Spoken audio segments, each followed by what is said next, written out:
avec Solao. Salut à tous, vous êtes bien dans Ça se tente. Asseyez-vous tranquillement.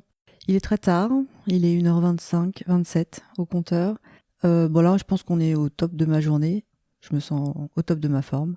Tout est noir dehors, tout est calme. Et c'est le moment où j'ai décidé de prendre le mic. On va tenter des petits épisodes comme ça, one to one, je vous parle directement dans l'oreille. J'avais envie de vous raconter 2 petites anecdotes qui me sont arrivées il y a très peu de temps, où, pour la première, j'ai tenté quelque chose que je n'aurais pas dû tenter, pour une question d'âge, pour une question de... de prise de risque inconsidérée. Et la deuxième, je me suis mise toute seule dans la merde, comme il se doit. Dès le matin, peu de temps après le réveil.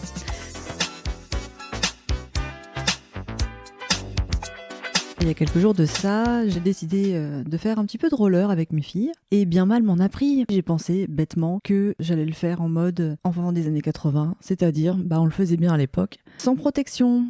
Comme l'équilibre n'est pas mon fort et que j'y allais pas non plus en toute détente, j'ai opté pour la mise en place d'un casque de couleur parme sur ma tête. J'ai chaussé mes plus beaux rollers et je n'ai pas pensé, j'avais la flemme, tout simplement, de mettre mes protections de poignets, de genoux et de coudes que j'ai acheté, comme toute bonne quadra qui se respecte et qui se dit qu'elle va refaire du roller passé 40 ans, alors qu'elle n'en a pas fait depuis le lycée, donc depuis le 20e siècle. Le 2e millénaire. Je suis vraiment en très petite confiance là sur mes capacités physiques. Mon premier passage un petit peu délicat, c'est un premier passage piéton. Il faut que je sauve mes filles d'abord. Donc je leur dis de passer devant moi sur le passage piéton et que surtout elles ne se retournent pas. Que quoi qu'il arrive, elles ne reviennent pas sur la chaussée une fois qu'elles sont de l'autre côté, qu'elles auront passé le barrage, la frontière, et qu'elles seront en sécurité de l'autre côté du rivage. Laissez-moi dans ma merde de quadra qui s'est pris pour une jeune. Donc j'entame la traversée de ce passage piéton. Il y a une voiture qui arrive et là je commence à paniquer et j'arrive tant bien que mal à traverser sans chute. Donc la première petite victoire. La confiance commence un petit peu à remonter là, le trouillomètre redescend un petit chouïa et la confiance est là, la confiance te dit bonjour, te dit on y croit, tu peux y arriver. Tu peux croire de nouveau que t'es capable de tenir sur des rollers alors que ça fait juste 25 ans que t'en as pas mis et que t'es complètement à la ramasse. Donc on continue notre petit chemin, tranquille. Au bout d'un quart d'heure, alors que normalement c'est 5 minutes à pied, on arrive dans un parc qui comprend une allée goudronnée. Alors mal m'en a pris puisque sur ce petit passage goudronné, il y a des racines d'arbres qui affleurent et qui rendent la surface pas complètement lisse et pas complètement dénuée d'obstacles. Là, je m'élance, je prends la confiance, d'autant plus que je prends un peu de vitesse et que je me dis waouh, en fait, c'était pas si compliqué. Je suis au top là, je suis au top de ma life.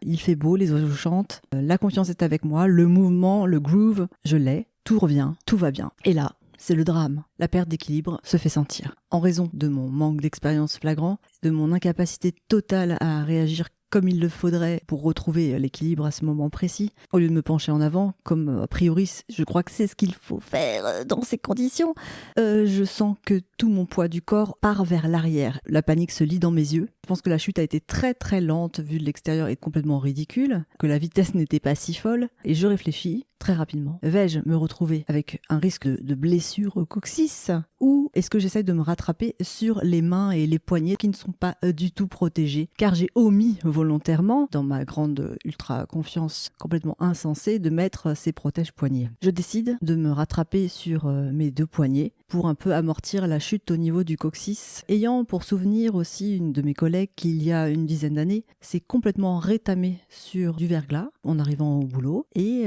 qui en avait chié pendant des semaines avec des douleurs assez vives au coccyx. Donc j'ai repensé rapidement à Marie et je me suis dit non, tout m'est pas ça. Et je me suis rétamé la gueule sur les poignets. Voilà.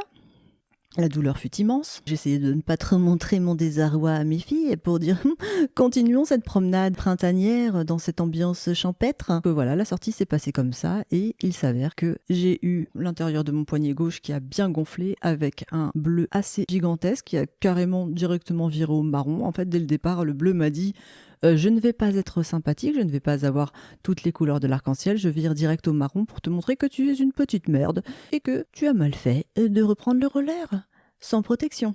Donc la bonne nouvelle, les amis, c'est que je ne me suis rien pété dans l'histoire.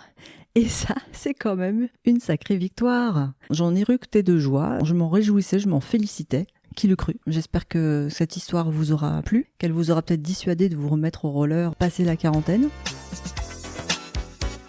Tu seguridad es importante para nosotros. Comme promis, je vous raconte aussi ma petite mésaventure qui est arrivée un matin alors que je partais au boulot. Je pense que c'est arrivé à nombre d'entre nous, donc je voulais juste partager pour que vous vous sentiez moins seul, moins esselé en ce monde de brutes. Je me prépare pour aller au taf. Je prends tout ce que j'avais à prendre. Ordinateur, repas pour le midi, sac à main ultra rempli, téléphone et j'en passe. Je claque la porte. Et là, c'est le drame de nouveau. Tellement de drame. Je me rends compte que les clés de l'appartement, le bip pour sortir du garage sont restés à l'intérieur de l'appartement et nous avons la chance d'avoir ce genre de portes qui n'ont pas de poignée à l'extérieur. Impossibilité de me rendre de nouveau dans mon chez-moi. Donc là, panique. Mon compagnon était déjà parti au travail, bien entendu. Et la chance que j'ai, c'est que j'ai remis un double de mes clés, parce que je me connais, à ma mère, qui par une énorme chance supplémentaire vit dans la même ville. Donc je crois que j'étais pas très en avance ce matin-là, il devait être plus de 9h. Hein. Je l'appelle en me disant, bon, je pense qu'à cette heure-là, la connaissant, elle est debout. Et il s'avère qu'elle sortait de la douche, qu'elle avait le cheveu trempé, et très sympa de sa part. Elle me dit, bon bah écoute, tant pis, je m'habille pas, hein, je fais pas de fioriture. Enfin, je m'habille pas. Je mets quelques vêtements pour couvrir ma nudité, je prends la voiture et je t'emmène ton double de clés. Donc elle est arrivée 5 minutes plus tard pour me jeter les clés et moi la remercier toute penaude. Et oui, en effet, elle était en robe de chambre rouge, une serviette sur la tête. Et voilà, c'est là qu'on reconnaît les vraies mères hein, qui sont là, prêtes pour nous aider à n'importe quel âge, et même quand les enfants ont passé la quarantaine et sont trop stupides pour avoir pensé prendre leur trousseau de clés avant de sortir.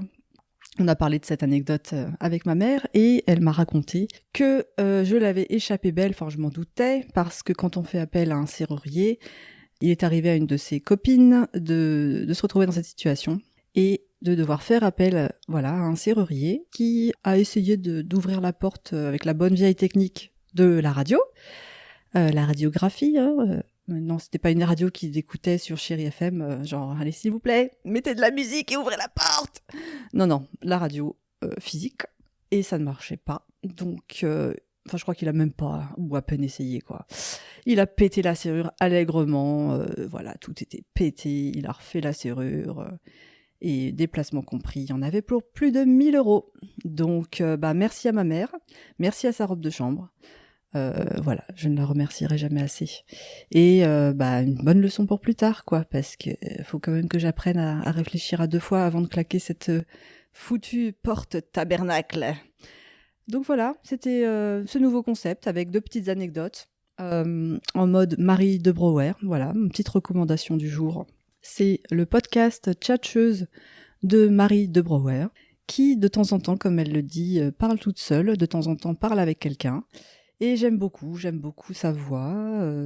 Elle a une voix assez grave, posée, et puis je sais pas, on sent qu'elle va toujours sortir une connerie, qu'elle est toujours avec l'œil qui pétille et la voix qui pétille également. Et voilà, je voulais lui dire merci pour ces bons moments d'écoute. Donc le podcast Tchatcheuse avec Marie de Brouwer.